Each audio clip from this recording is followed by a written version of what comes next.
uploaded videos from, I think it's just Monday that I'm missing online.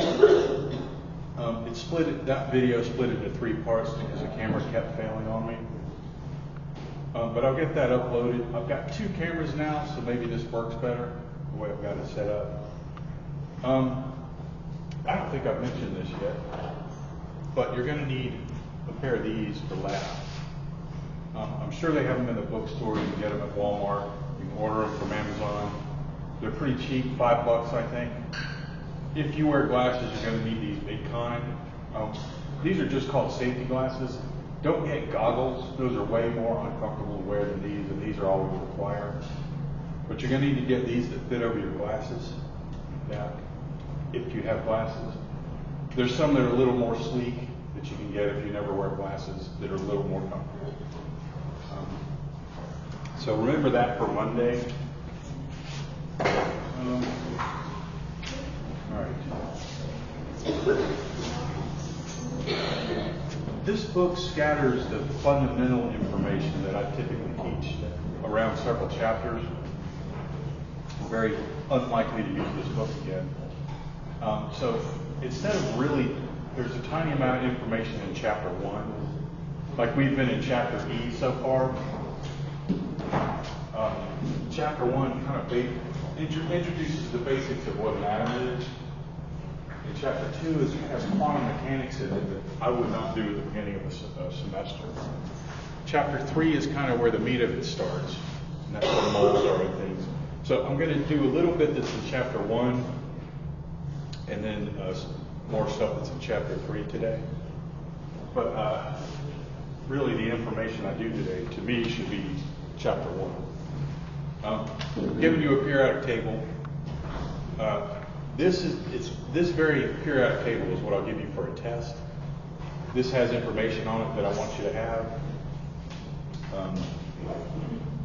Notice that you have on there, and you will have this for a test, and you should use it for any questions you have for practice homework.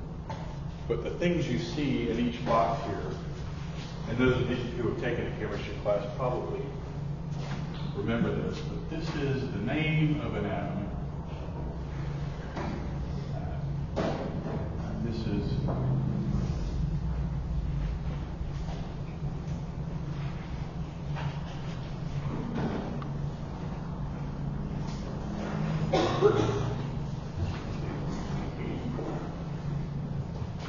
get this in your head.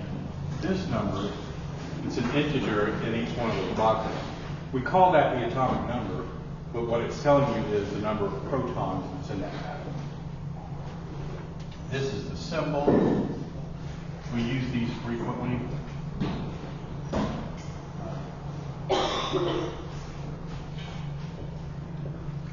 Atomic symbol. This number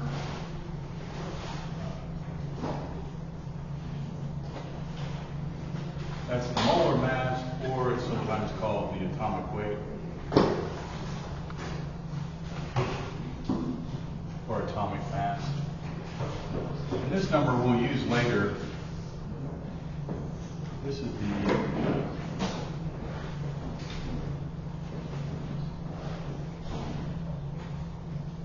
electronegativity. Electronegativity. We'll use that later. But these are the important things for now. I don't think you memorize the names and the symbols. Everything you have on that periodic table you'll have for a test. So, a little bit about the atomic structure. Atoms have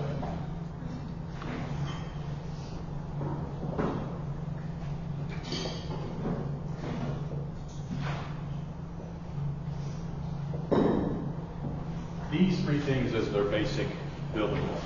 All atoms have these 3 things in some number. If you want to know how many protons an atom has, it's right there on the periodic table.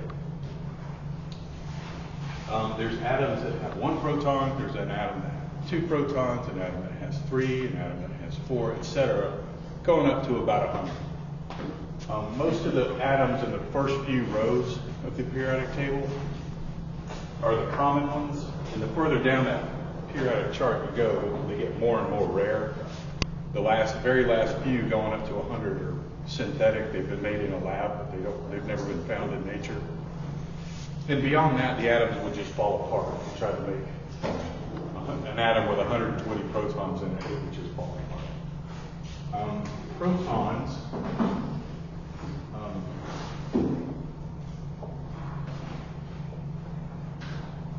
have positive charge, electrons have a negative charge,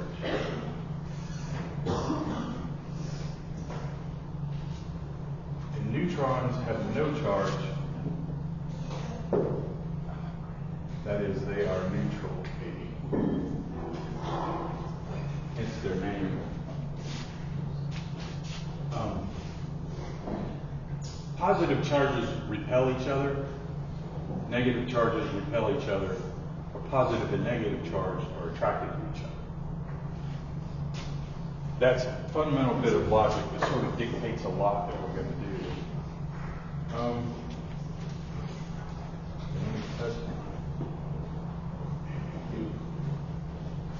Camera switch.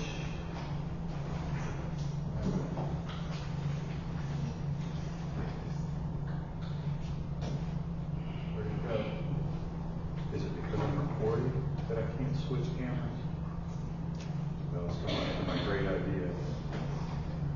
Alright. Well, if you're watching the video, look at your periodic table, because that's what I'm going to do. I've put on our page here, in case you lose what I just gave you, this periodic table. You can download that and use that. It looks like this. A little bit more nomenclature about the periodic table. The rows in the periodic table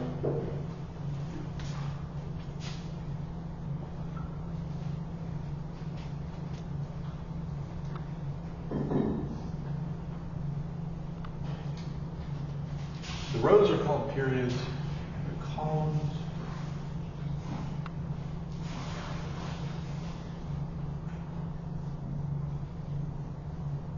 are called groups. Going down a periodic table, the groups have similar chemical properties. The rows don't have similar properties. But the rows do mean something as well. I'll get to that later. Rows, columns.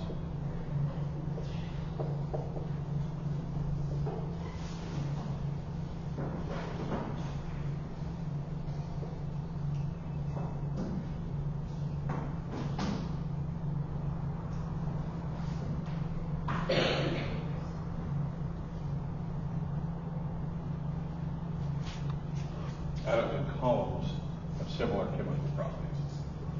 So there's a reason why we have these rows and columns situated the way they are. When we get more into the structure of the atom, I'll be able to explain to you why it has this shape. Another thing to know about periodic table, let me bring up something from the book that will show you explicitly. So this is figure 3.11 in section 3.5.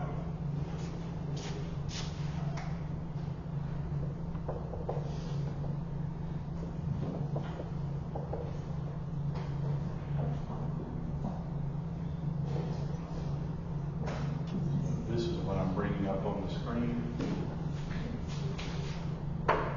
And these are separated into what I want to bring your attention to is nonmetals, metals, and what we call metalloids. I don't do too much with the metalloids. Metalloids sometimes behave like nonmetals, and they sometimes behave like metals, and that's why they're called metalloids. They're called non-metalloids. So you have this, and you can see that stair-step shape in the periodic table that you've got. So again, I'm going to give you this periodic table. You're just going to have to know where the metals and nonmetals are and the metalloids. And you can't just look at that stair-step shape and everything above like if you were walking up this line, where you start at boron and it goes like this. If you were walking up those stairs, I think it helps to think about above and below where your foot would step are the metalloids, with a couple of exceptions. And the exceptions are this one, which is aluminum 13, and polonium, which is 84. So you'll have to know that much for a test. But and also realize hydrogen over here on the left goes with the nonmetals. Two weird little aberrations, but everything else besides what's in this top right corner pretty much is a metal, except for the metalloids, and of course hydrogen over here is a metal. That's useful to know, metals and nonmetals, because this is how we get ions.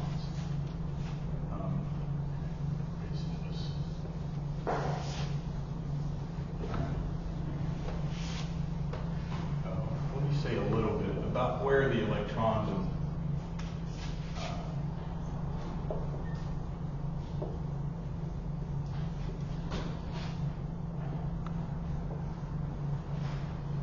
atoms have protons and neutrons all squeezed together in what we call the nucleus. And electrons are going around in what we call orbitals.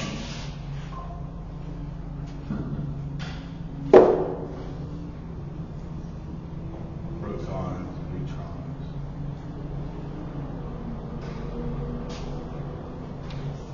Those of you who've taken a chemistry class before probably remember these atoms. The electrons are floating around the outside.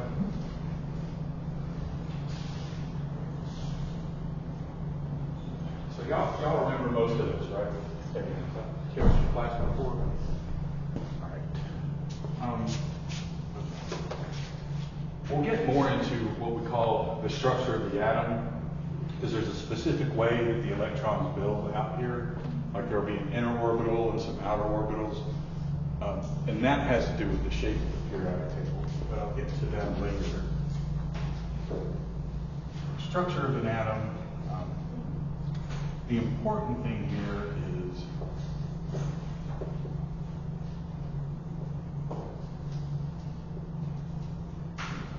metals and nonmetals. Metals tend to lose electrons. And nonmetals tend to gain electrons.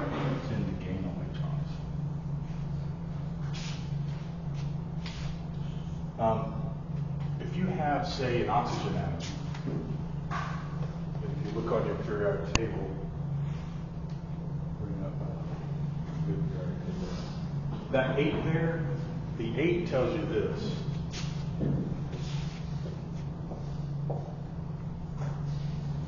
What does the 8 tell you based on what I just said? How many protons and what's it called, that number? Atomic number. So 8 has protons. Oxygen has 8 protons. The neutral oxygen will have 8 electrons. Ignore the neutrons for a little bit. This is where we get isotopes. Those of you who have taken chemistry before probably at least remember that word. But you can kind of play games with the number of neutrons there. But what makes it an oxygen atom, the reason we call it oxygen, the reason we use O for the symbol for it, is that it has 8 protons in the nucleus. If it somehow lost a proton, it would literally become, instead of oxygen, it would then be nitrogen, the one that has 7 for the atomic number. That really doesn't happen in chemistry, or in the science discipline that we call chemistry. You can play around with numbers of protons, but that's really something that physicists do. And you would be talking about nuclear reactions like fission and fusion. That's the only way you can play games with the numbers of protons. So for chemists, this never changes. If you have an oxygen atom, anything a chemist does with an oxygen atom never changes the number of protons in the nucleus. The chemistry has mostly to do with the electrons, and that's why I was saying this. You can gain and lose electrons for an atom. So if you had 8, I'll just go ahead and say 10. If you have an atom with 8 protons in it and 10 electrons in it, what atom is that? Is it oxygen? Is it nitrogen? Based on what I've already said, if it has 8 protons in it, it's oxygen. But you can play games with numbers of electrons. This should be an E. And I'm going to ignore the neutrons for a little bit. It's an ion, right? Yes, that's exactly where I was going. We don't think too much about isotopes, at least in fundamental chemistry. We don't think too much about neutrons, but protons and electrons is what we mostly spend our time on. So let me say, if I have 8 protons in the nucleus, and somewhere out here, I have 8 electrons equals 8. We would call that a neutral atom, because for every positive charge there's a negative charge. So if you have a positive charge and a negative charge, and they're kind of together, if you look real close, you'll see a negative charge here and a positive charge here.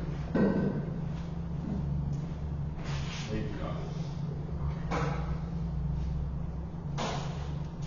So if you have 8 protons in the nucleus, 8 electrons going around, right? You have one proton of a positive charge and a negative charge. If you zoom up real close, you'll see that there's some negative charge here and some positive charge here. But if you zoom way out, they sort of obliterate each other. There's no charge there anymore. They neutralize each other. So from that perspective, if we had this atom floating around somewhere, we would look at it and go, that's a neutral atom. It would literally have the properties of a neutral particle. But like I said, these nonmetals tend to gain electrons. Oxygen will gain 2 to have 10. So 8 of these negative charges and these 8 positive charges neutralize each other. But there's left over 2 negative charges. That makes this 2 negative. I don't know why we always put the negative on the right side, but that's a convention. But we would call this a -2 ion, or a 2 negative ion. Little bit more nomenclature.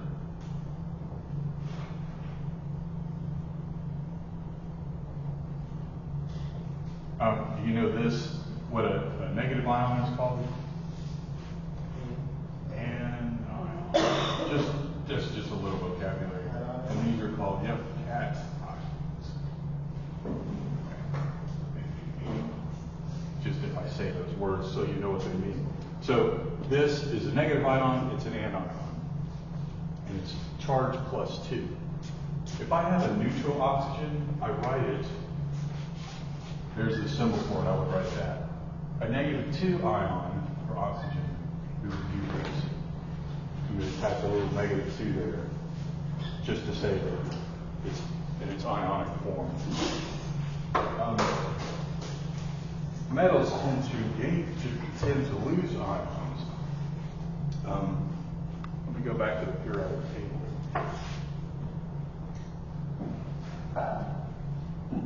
So if you look at the top right, all of these atoms to the top upper right of that stair step, and the metalloids do this sometimes. But I will generally focus on the legit metals over here. What you do is, well, I'll put it this way: oxygen is only ever found in its neutral form or its 2 negative form. So you can have a neutral oxygen, and you can have an oxygen that's gained 2 electrons. But if you put your finger on oxygen, on this periodic table, you go, okay, I want to know how many electrons this will gain. You don't count oxygen, but you start counting to the right out to the end. So oxygen is 1, 2, -2. Fluorine would be -1. If you put your finger on fluorine, but you didn't count fluorine, and then you went to the right and you started counting, you would count to 1 when you got to the end. Nitrogen, it will gain 3 electrons, 1, 2, 3. Carbon will gain 4, 1, 2, 3, 4. And in the rare case that you have boron, it's an ion. It will be 1, 2, 3, 4, 5. You see what I'm saying? So if you want to know what a nonmetal's ionic form is, you look at your periodic table and you count them. That'll tell you what the charges are. And having told you this about that first row, carbon, nitrogen, oxygen, chlorine, it's exactly the same for any atoms below it. So I just said that oxygen can be a -2.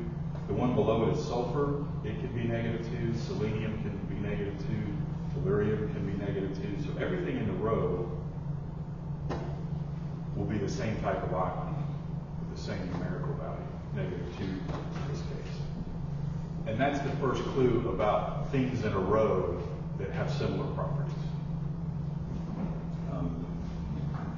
Okay, metals tend to lose electrons. So let me talk about, I'll do magnesium. Magnesium right here. Periodic table, far left, Mg. So you look on your periodic table, you get a question that says, what is the ionic form of magnesium? And you would say, you can predict magnesium. There is a neutral form of magnesium. So, how many protons does magnesium have in it? I'm talking about this one. It's 12. All right. The neutral form of magnesium will also have 12 electrons. All the positive charges cancel all the negative charges. But if it loses 2 electrons, you still have 12 protons in the nucleus, but then you have 10 electrons. So you've got 12 positive charges, but only 10 negative charges. So that's going to leave you with an overall 2+ charge. So you can have magnesium like that, we would write it that way, but in its ionic form, it's 2+. That's how you could predict what the charges are. This is important for ionic compounds. You guys with me so far?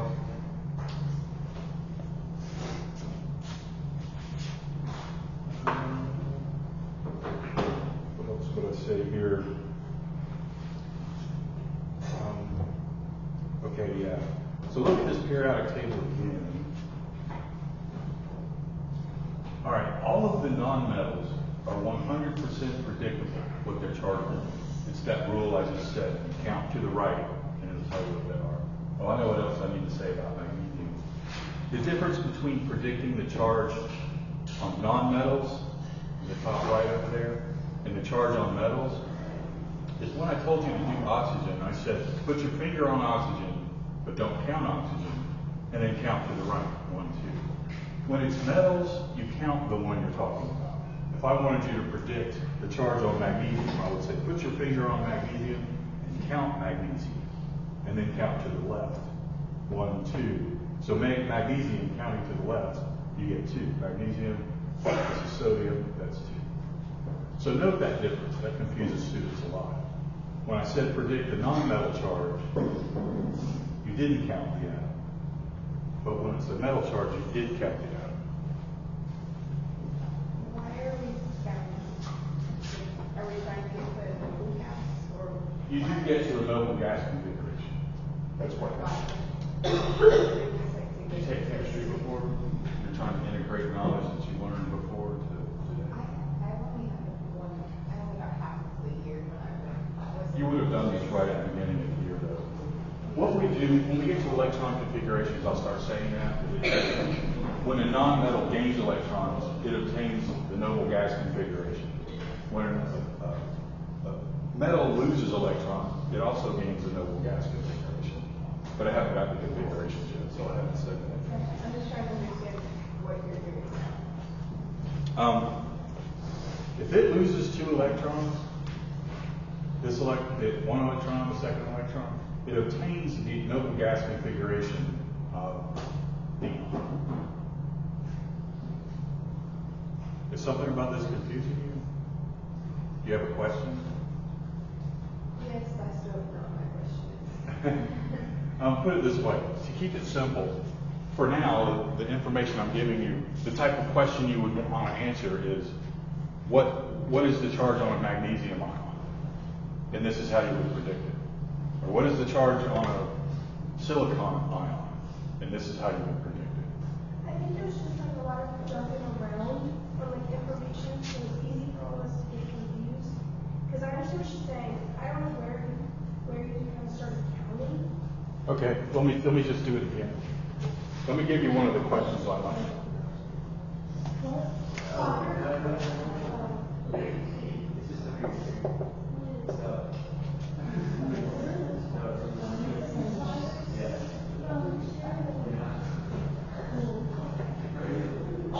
Oh my God! Shut up. There. The only type of simple question. Is that another spider? The spiders always show up right there. Somebody kill that spider. Do not say that. Just kill it. Do not say that.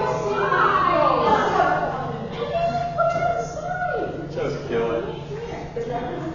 Kill it or ignore it. We need a.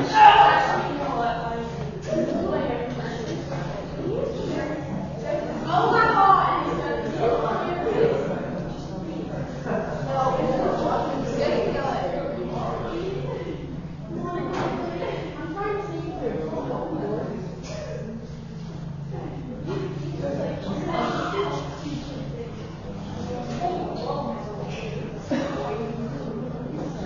He's registered for the class.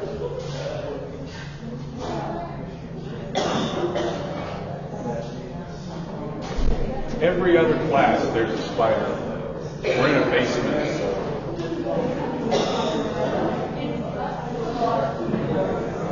Okay, here's what I'm saying, you guys.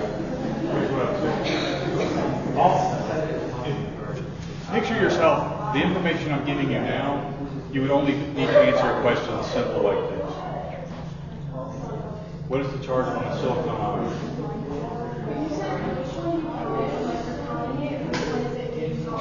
I'll do it again. What you would do, here's the process you would go through to answer that question. You look at a periodic table. You find silicon. And hunting around on the periodic table should be the hardest part of it. But silicon is right here.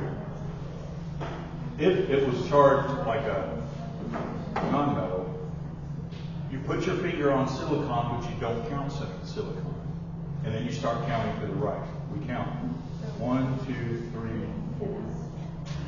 If silicon showed up as a charged ion, it would be silicon negative. That's how they need to complete. Okay. But if it's a metal, so who asked me about counting?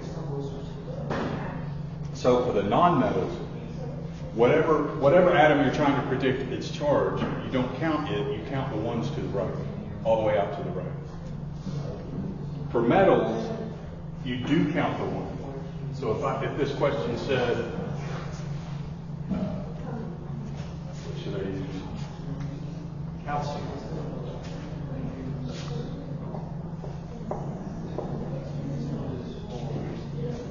Calcium. That's Ca, it's on the left, down low a little bit. Calcium. You count calcium to the left, but you count calcium. So you count the one you're doing. Calcium, potassium, so that's 2. Are you counting calcium? Oh, you're going to the left. Counting to the left. What we're doing when we count to the left is sort of simulating losing electrons. Those two electrons. So it'd be calcium negative. It'd be calcium negative too. Calcium plus 2. Because this time it's losing negative charge. There's calcium and there's calcium 2 plus. Anybody else lost what I've just done? Or basically just kind of shortcut for writing it all out. Shortcut what? It's basically just a shortcut of writing it all out. Like the EDC. Yeah. What I'm doing for calcium, for silicon it would have been, silicon is 14. For silicon, its neutral state is 14. Its charge state is 14, but it's got 4 extra silicon, so 18. The silicon would gain 4 electrons and have 18. Calcium would lose electrons. It's got, what's the atomic number of calcium? 20. So there's neutral, maybe I should do this. P is 20, electrons are 20. For calcium charged, P is 20 because that won't change. And this is, loses 2, so this will be 18. You guys following me here? This is to stabilize the ion, correct? Well, you could say it that way. It's a stable ion. Oh, okay. Yeah.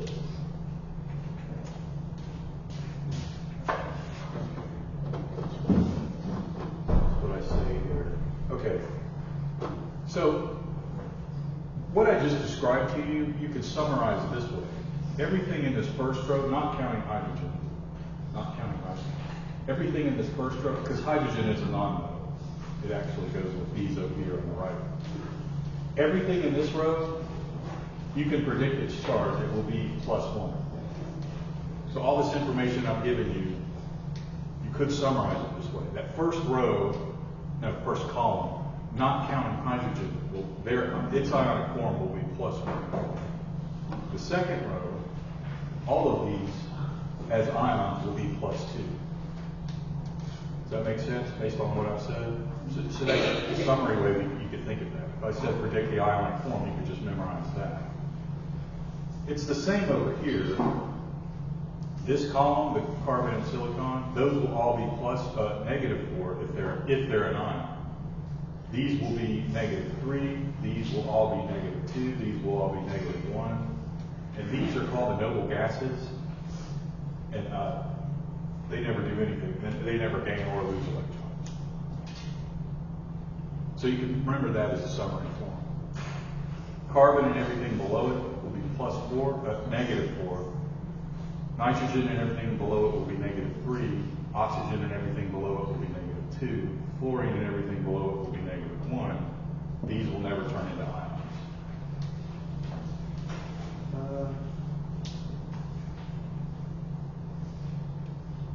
Okay, so the next thing to mention, let me say one more thing.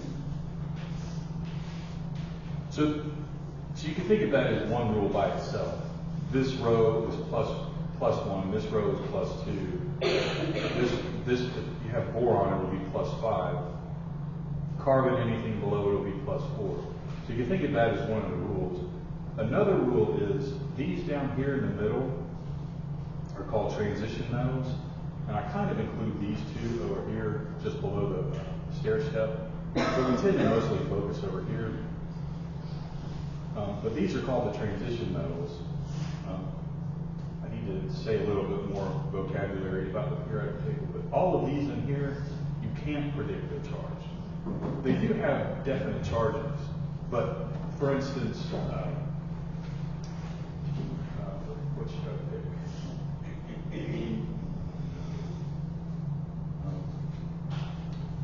Vanadium. It has several different charges it can achieve. It could be, they will always be positive, but it can be like +6 and +4 and +2. So you can't predict it by looking at the periodic table. It's not that it can be anything, but there's just a handful of different ionic states that it can achieve. So I wouldn't ask you a question, what is the charge on vanadium? That's a V right here. Because there's several charges it can be, and I'm not going to make you memorize all those. So just realize the predictable charges are the metals in these two rows and the non-metals. Hydrogen, if it gains an electron, it'll be +2. If it loses an electron, it'll be +1.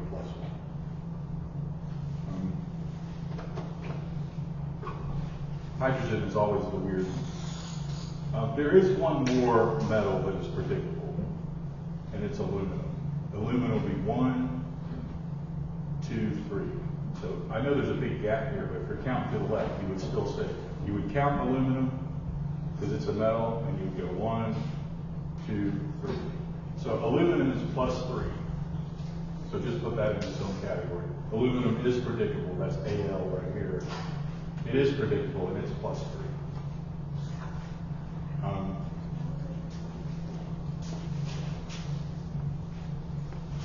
would I summarize that?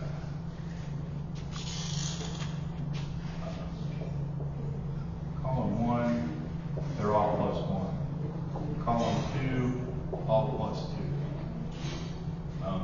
And then aluminum is +3. That accounts for all the predictable metal ion charges. Wait, for aluminum, why are we on the left? You'll have to see more detail about the structure of the atom as to why. But I wouldn't ask you that. If I gave a test right now, I wouldn't ask you that because I just haven't gotten to it. There's some specifics to how the electrons are structured in the atom, and I will get to that. So we don't even like learn which element we're going to count to the right, which element we have to count to the left. The ones you count to the right are the metals, or the non-metals. The top right, you count to the right. And metals, you count to the left. Or you just memorize it. This is for metals.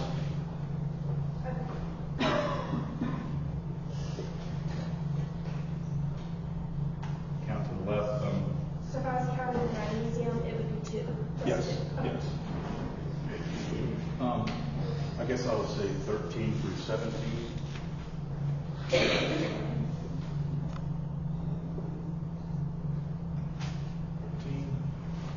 Column 13 where boron is. 1, 2, 5.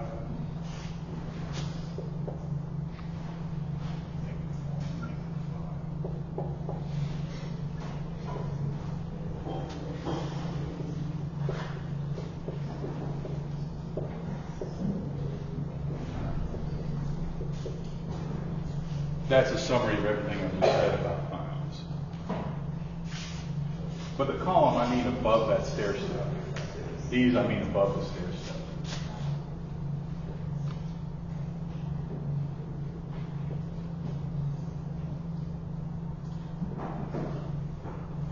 The things below the stair step are a little weird. So that's a summary of everything I just said. Anybody feel lost? Again, this book scatters things around. If it were me, this is what I would explain first about the periodic table.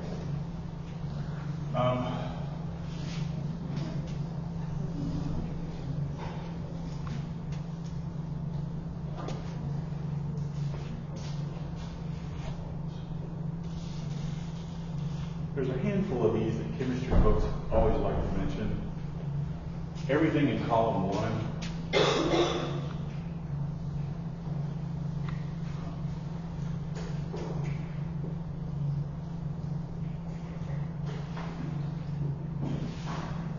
Just a little nomenclature. Column 2, metals are called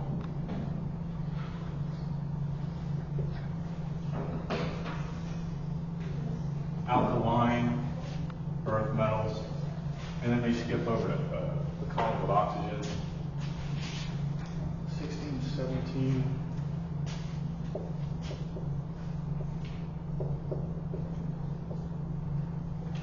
This is just simple vocabulary though. Let's just do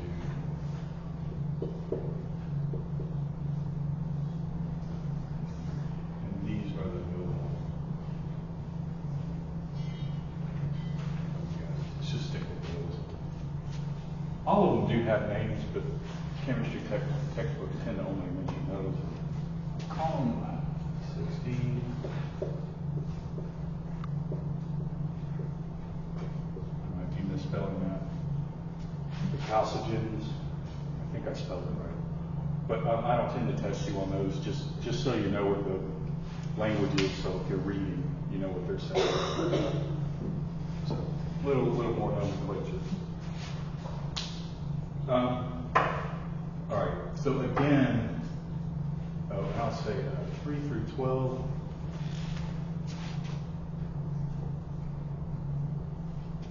Are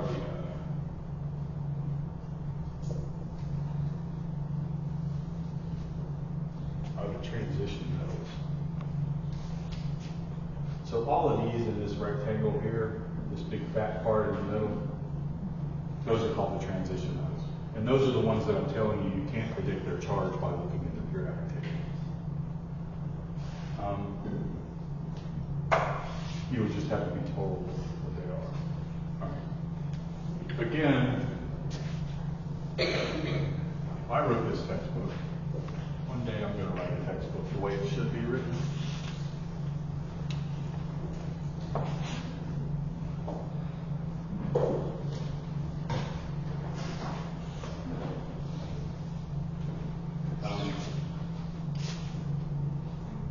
So you have atoms, and sometimes we have atoms that are just by themselves as atoms, but the vast majority of the time we're talking about atoms that are bonded to each other. A simple one, just to say, draw it like that, that's water, H2O, the formula for that. I'll get the formulas later, but we would just call it H2O, 2 H's and an O. So most of the time we're dealing with something like this, where there's many atoms stuck together in a unit. And we call those compounds.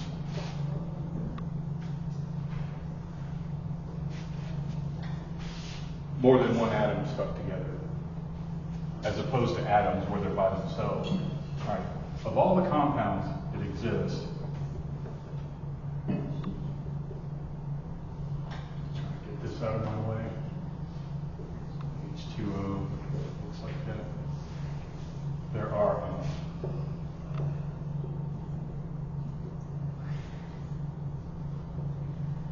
metallic compounds.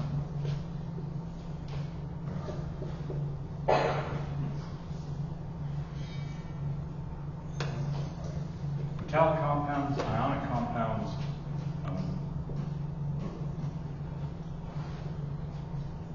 There's also, I'm just going to put this one down and make this a complete list.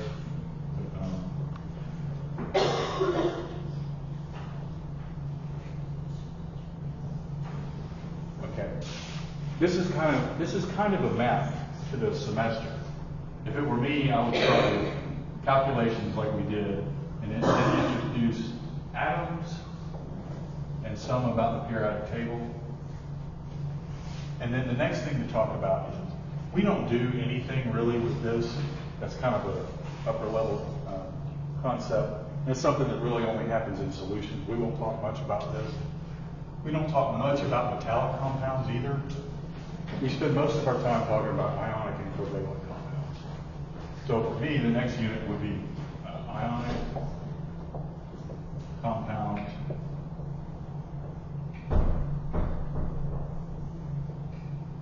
And that would be the structure at the beginning of the semester.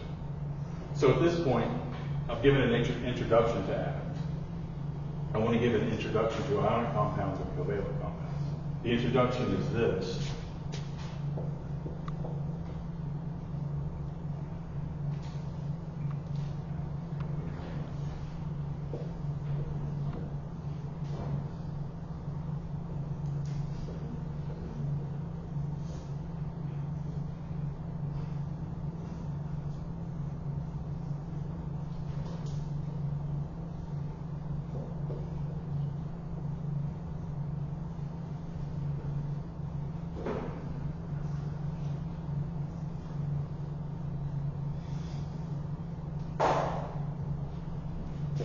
That's kind of a summary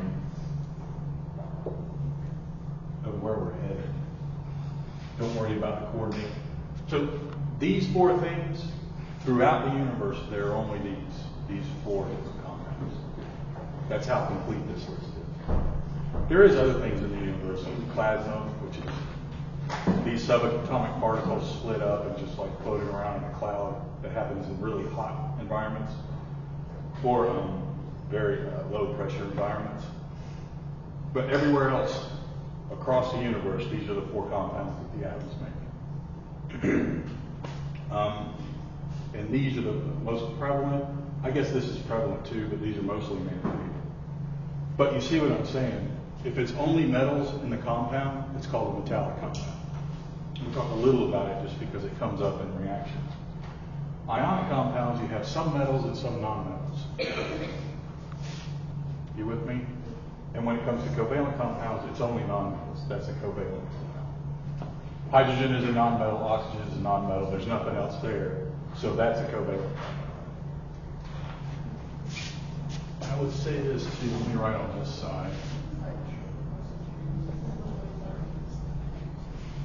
Right on this side.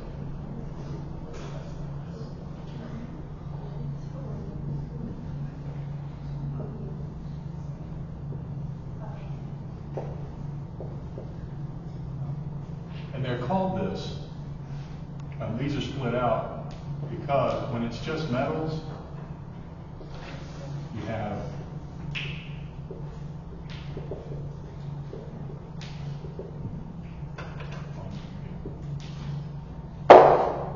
when metals come together and bond, that's called metallic bonding. Ionic is called ionic bonding, and covalent compounds are covalent bonding. So these names really refer to the type of bonding that goes on.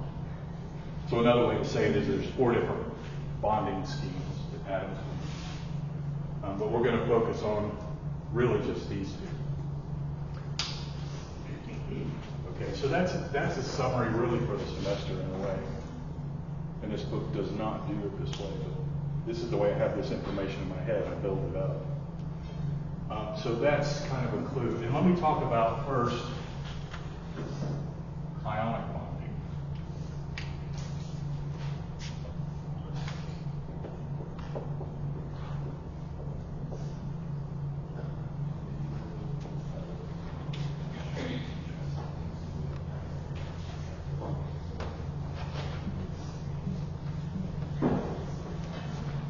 All right. If you have ionic bonding, and it's an ionic compounds are made up of negative ions and positive ions. Well, if it's ionic bonding, all this that I've said about the periodic table, it's going to be the ionic forms of the atoms, not the neutral forms of the atoms. So if you had oxygen,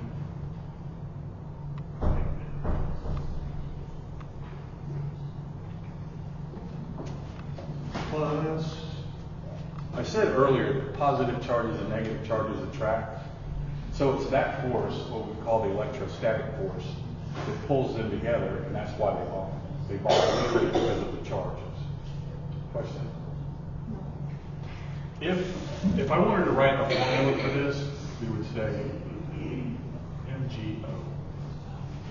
Contrast that with, let's do sodium. If you had sodium, which is Na, that's sodium. What's the charge on sodium? You got to see that? What's the charge on sodium? Everybody awake? Still 1 plus. And let's use oxygen again. These will be attracted to each other. But once one sodium is attracted to an oxygen, it can still attract another sodium because this doesn't make it neutral. They need to bond in such a way that they're neutral. So you need 2 sodiums, and we would say, so this is what we call a formula.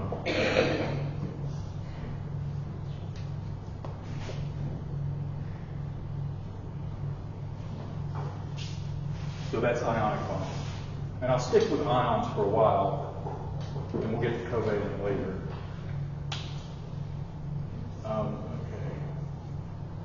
So the type of question you might get here is,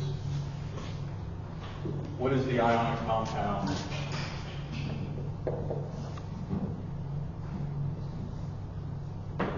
And what I really mean there is the formula.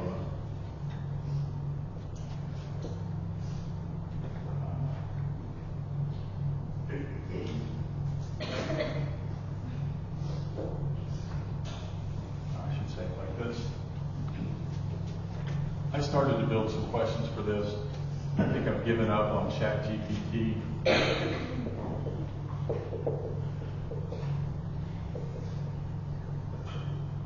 For a compound made of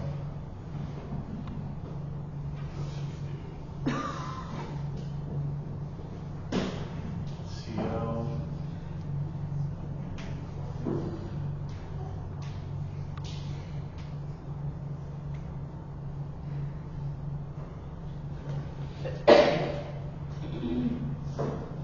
There's your point. And the way you figure out what the formula would be is you first look at chlorine and you go, what is the charge on chlorine? Oh, chlorine is right here. Everybody see that?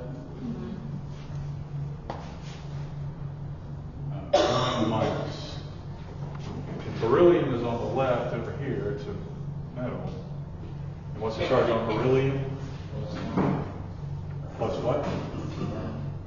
Plus 2. You count the beryllium and you count to the left.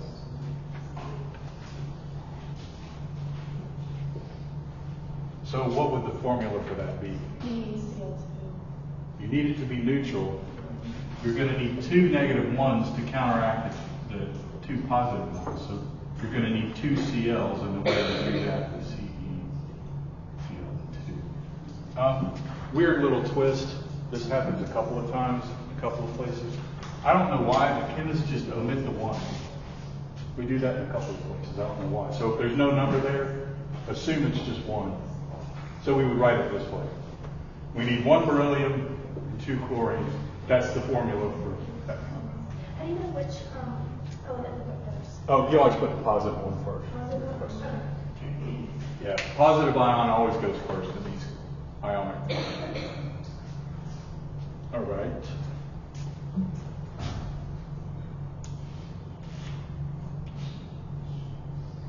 What else should we do? Let's do P is phosphorus. It's right here. Let's do Na again. So what's the charge on phosphorus? Yep. You guys see it? The charge on phosphorus?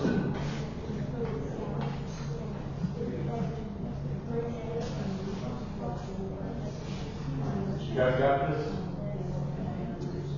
I'm assuming y'all are kind of not paying attention because you're bored because you know all this. Okay, everybody see that? Phosphorus is minus 3. And sodium is what? 1 plus. So what would the formula here be? You're going to need 3 of these to counteract the negative 3. So it's going to be... Did you write the 1 after that? No. We omit the 1. I don't know who came up with that convention, but it's kind of always been that. You guys with me here? All right. Let me throw in. Let me do something with one of the transition metals. If I said, so transition metals, if I asked you what is the charge on, I'll say vanadium. What is the charge on vanadium? Yes, that was a trick question. So what's the charge on vanadium? We don't know because you didn't tell us, because you can't predict it from the periodic table. But let me do here. I think vanadium. I better do chromium. Chromium is right here. What if I told you I had a formula that was... So this is kind of going the other direction. For the plug charge on chromium would be +4. Yes, that's where I'm going. Oh. So if I gave you this and I said,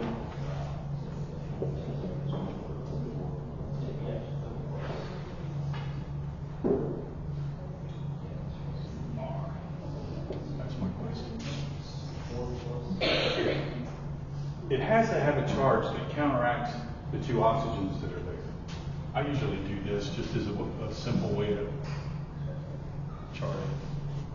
If you've got that, I would say, okay, 2 oxygens, then that means I've got 2 oxygens for a total of, I'll say -4 instead of 4 negative.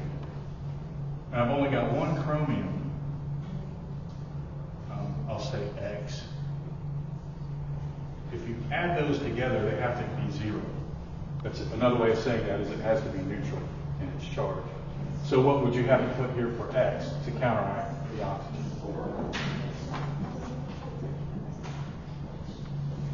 That means chromium is 4 plus and the oxygen is 2 minus. Both of those oxygens are 2 minus. So you can predict the charge on a transition metal if you have a good formula to look at. Because you can always predict the nonmetals. There's no unpredictable nonmetals.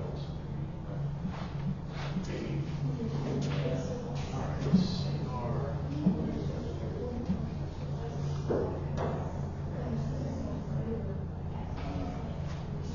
I better make sure I use.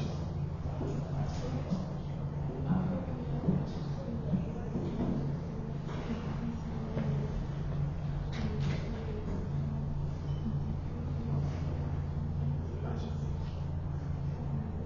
see.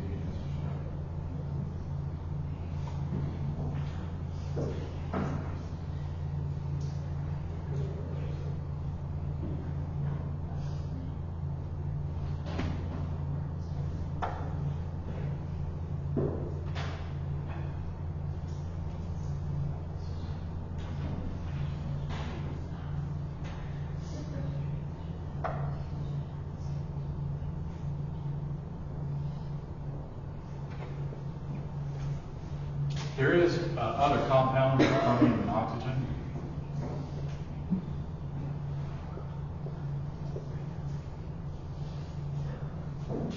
If I said predict the charge on the chromium here, I would still go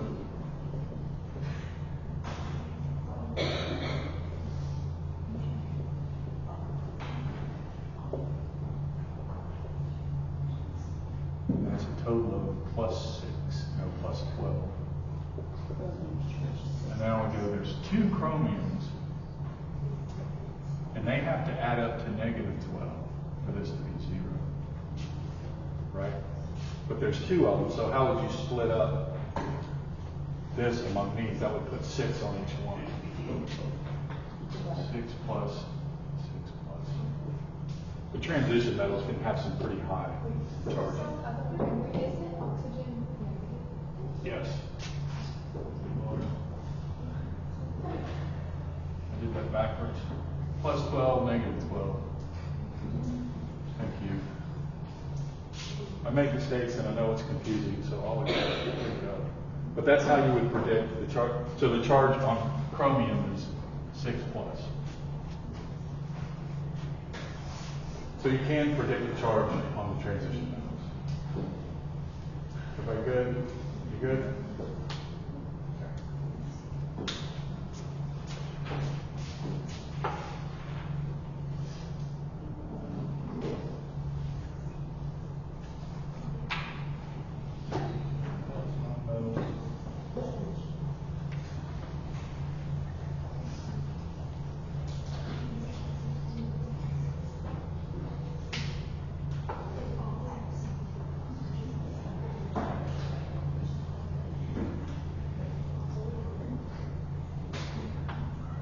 Thinking around this bit.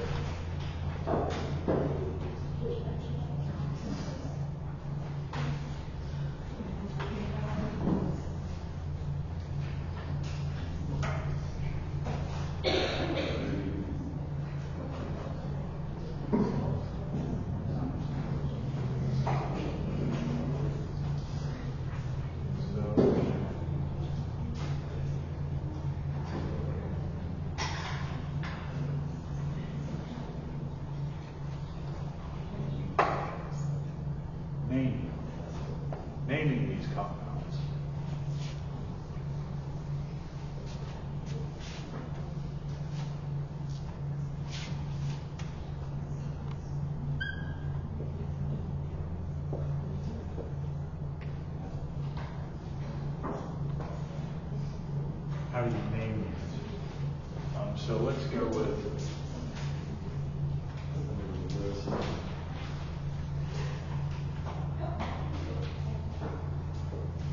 Okay, table 4.2.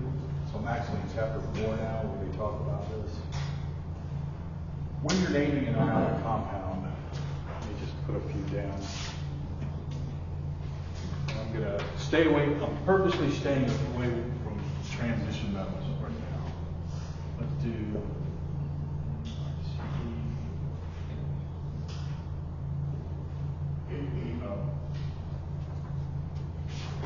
let me do one that's a little tricky.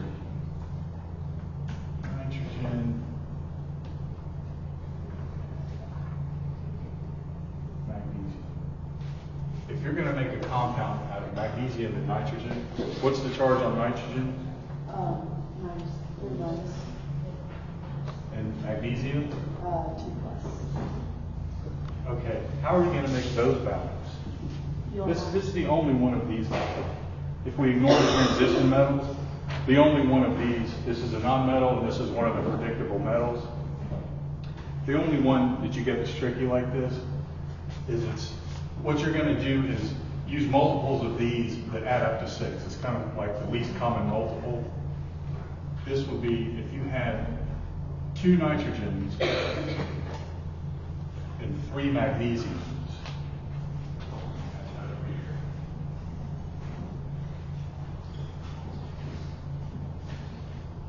Then it will balance. That'll give you a +6 charge and a -6 charge. See that?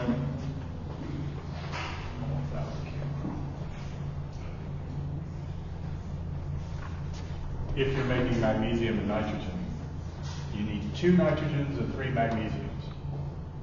And it's the same way if you did, let's do it the other way around.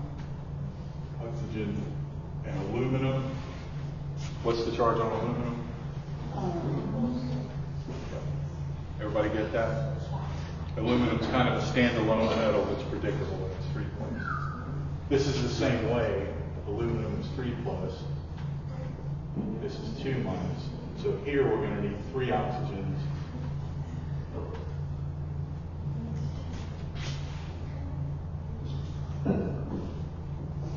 I think that's the only ones of the predictable charges that are tricky like that, where you have to add up to a 6 charge.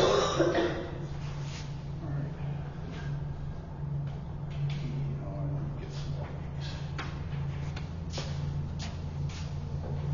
So ignoring the transition metals still.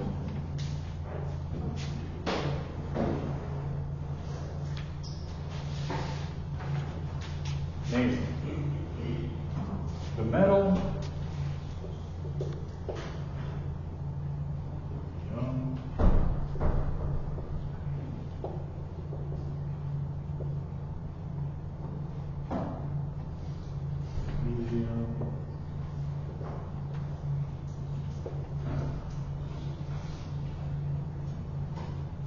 okay, this is the first part of the name.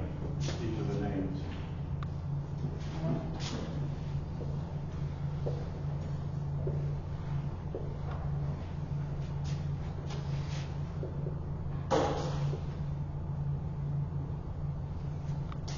That's literally just the name off the periodic table. So it's that easy for the first part of the name. The second part of the name is also still easy, but you do make one little change. So carbon becomes carbide, nitrogen becomes nitride, oxygen becomes oxide, and fluorine becomes fluoride. And that's what was in that table. Just look at table 4.2 for this.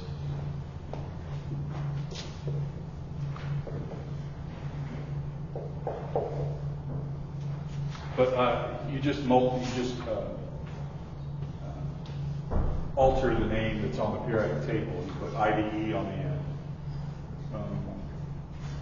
Silicon becomes selenide, so that one's a little weird. Is that in there? I would give you a list of these for a test. Stress over. Phosphorus becomes phosphide. Sulfur becomes sulfide. Chlorine becomes chloride. So this one is not chlorine, it's chloride. This is, instead of oxygen, oxide.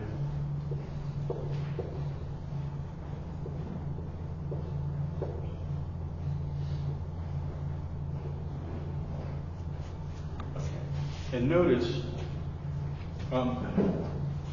briefly when we talk about the covalent compounds, we use words like tri and di and tetra, or if there's a 4.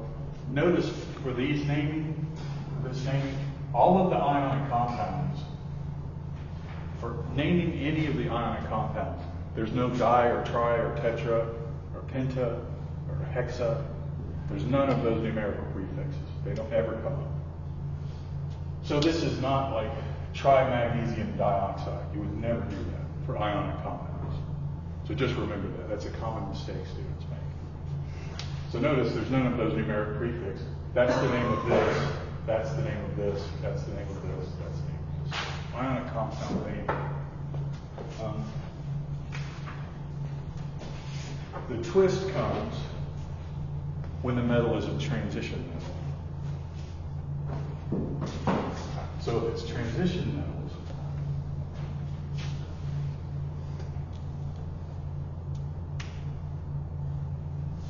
let's do CR2O3.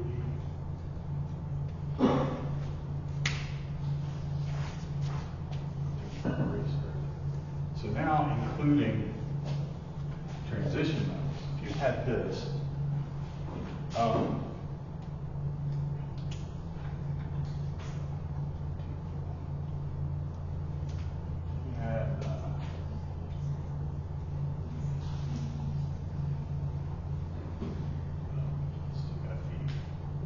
Fe is iron.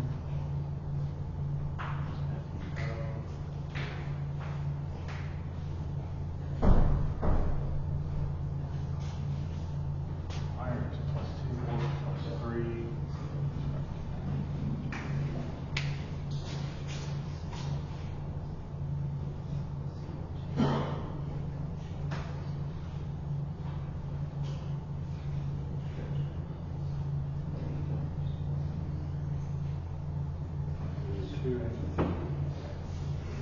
So let's do these. These are all oxide.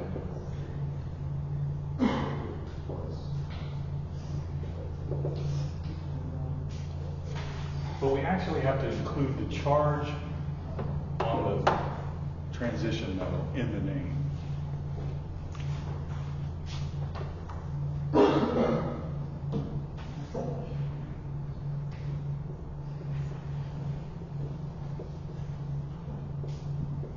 Put it right in the middle,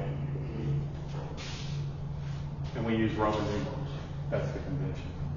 So if you had CR2O3, what's the charge on chromium? Let's do this. 2 minus. There's 3 of those oxygens. They add up to 6 minus 6.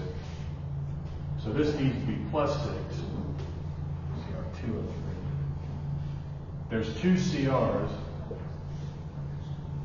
So how are you going to split the +6 up? You're going to put +3 here and +3 here.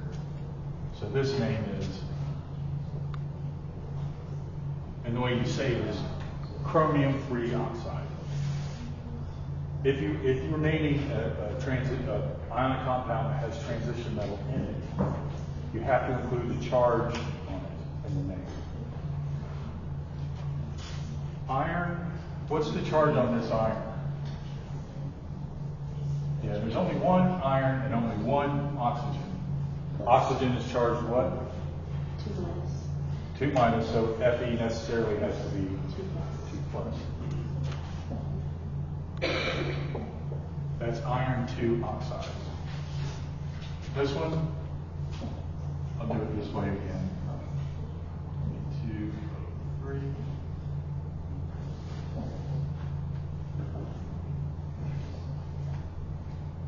-246. 2 Fe's. And that has to be plus 6. So how do you split that up here? 3 plus 3 plus. So there's iron 2 oxide and there's iron 3 oxide. So notice if you were my lab assistant and I said, go to the stock room and get me some iron oxide. You'd head towards the stock room and you go, wait a minute, which iron oxide do you want? Do you want iron 2 oxide or iron 3 oxide? Because they are different, they have different properties. They are literally different in the way they behave. So you'd come back to me and go, do you want iron 2 or iron 3 oxide? So that's the twist in naming. If it's got a transition metal, you have to include the charge on the transition metal to name it.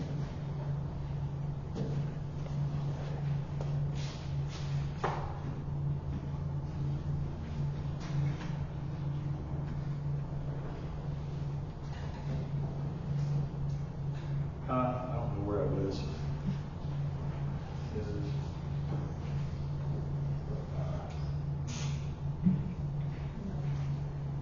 Let me give you this list.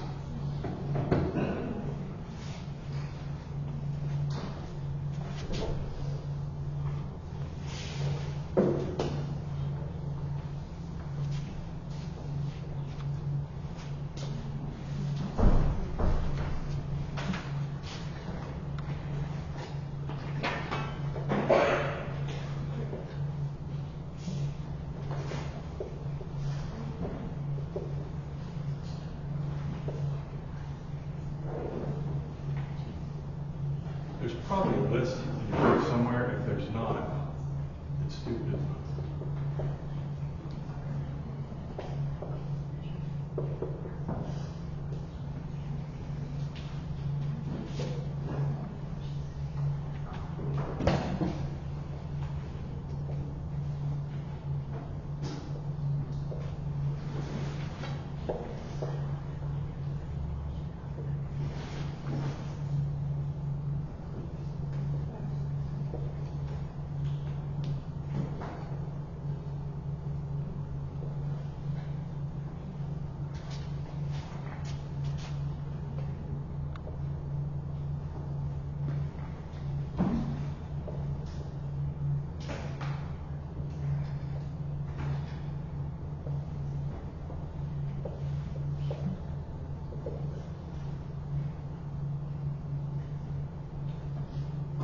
That's so.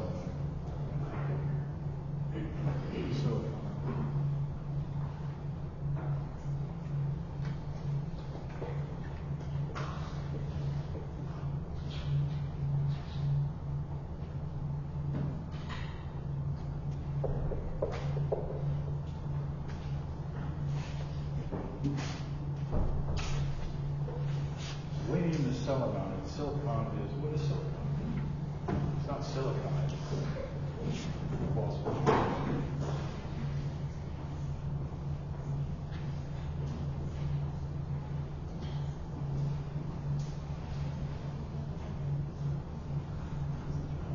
Anybody take chemistry before? Remember this? I can't believe I forgot.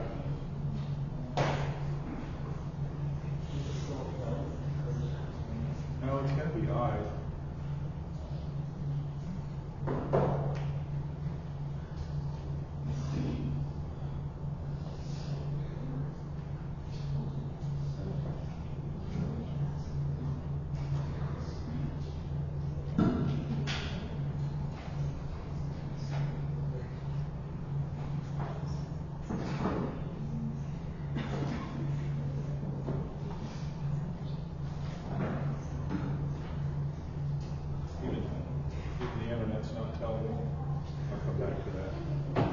But anyway, there's a list without silicon in it. Maybe because it's a metalloid that it's rare, so rare that it didn't pop up on the internet. But those are the most common. Oh, you do see hydrogen sometimes. Ionic compounds.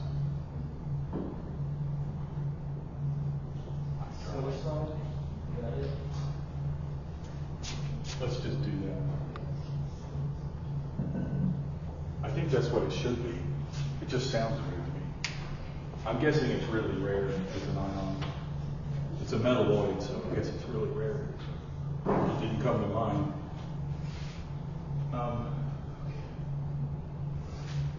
Here's the twist that everybody hates for ions. Most of this, I think, is pretty straightforward. You guys feel lost? You do want questions to practice. I have some that have to fix them up a little bit, and I'll upload it. Here's the weird thing. There's such thing as polyatomic ions. So table 4.4.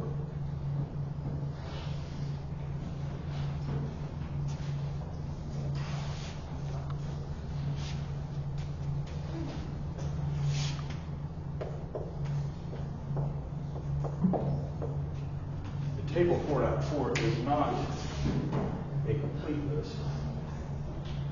It's a list of some. These are called the polyatomic ions.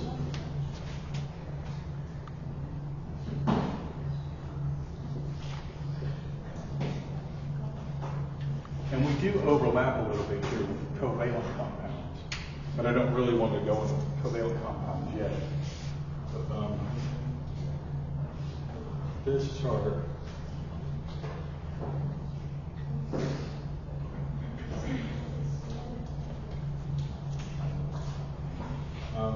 they all have their own names.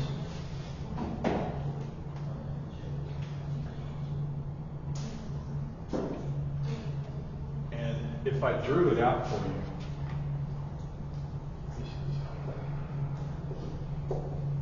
they look something like this, just to give you an idea. Acetate.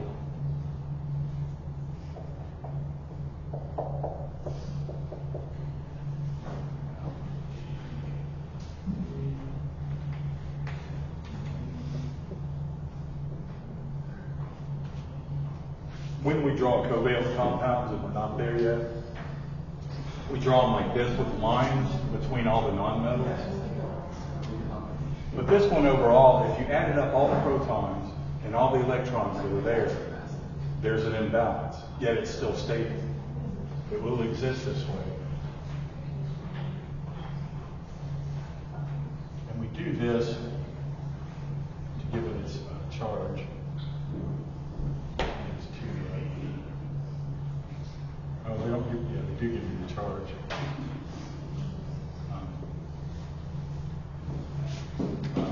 Or we write it as the formula is 2 carbons. This is a covalent formula.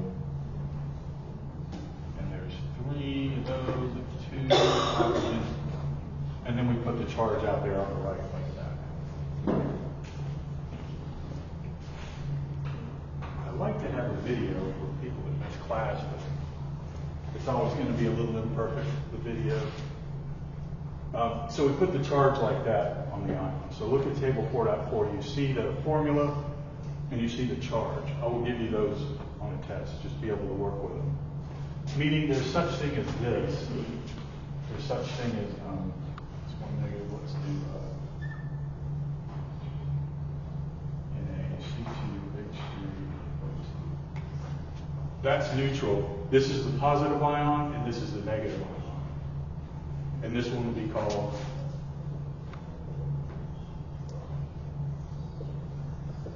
because this is called acetate. You're with me? This is where everything starts feeling a little loose with ionic compounds.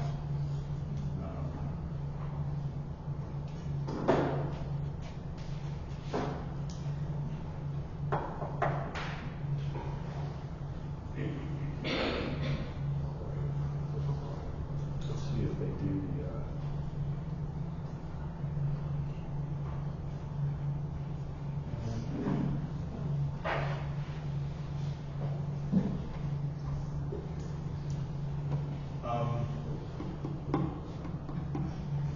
first of all, notice that these are all negative. There's ammonium. There's only a very small number of positive. So ammonium.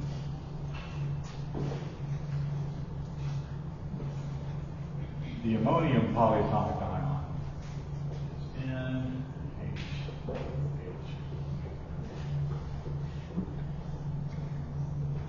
about these structures, I just want you to see what they are. This is plus. And we just go NH4 plus.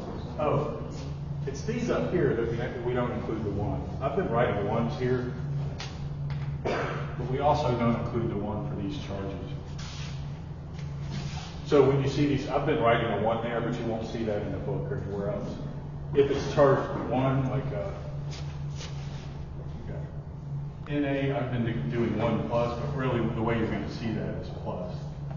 And fluorine, I've been writing 1 minus. The way you'll see that everywhere is just F minus. But oxygen will be 2 minus, etc. So again, it's another place where we just don't write the 1. It's weird. I don't know why we do that. It's been that way forever, long before I started studying chemistry. Okay, so if I used ammonium, that's going to be the positive ion. So if I had, let's say,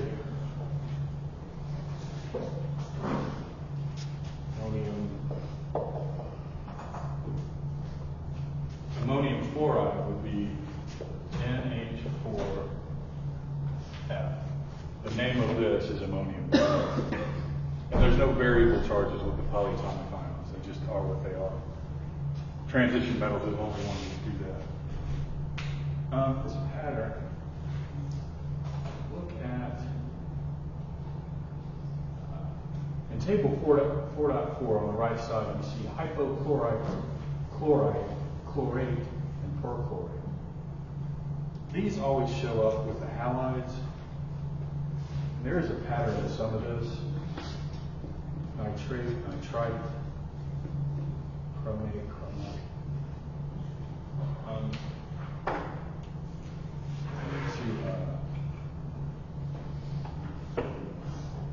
We just have everything in this book scattered out. Oh, that's what I was looking for. There is kind of a pattern in here, but since I'm going to give you this for a test, you don't really need to know it. But also notice almost all of these have oxygen in them. It's just the property of oxygen that causes this imbalance. The imbalance of charges, it causes these covalent compounds to be charged. But let me CR4, CR7. So let me do this. We'll end a few minutes early. And I will find all this stuff that's scattered out in the book. I guess a PowerPoint or something. Anyway, I will get some questions for this stuff by Friday, and then we can review this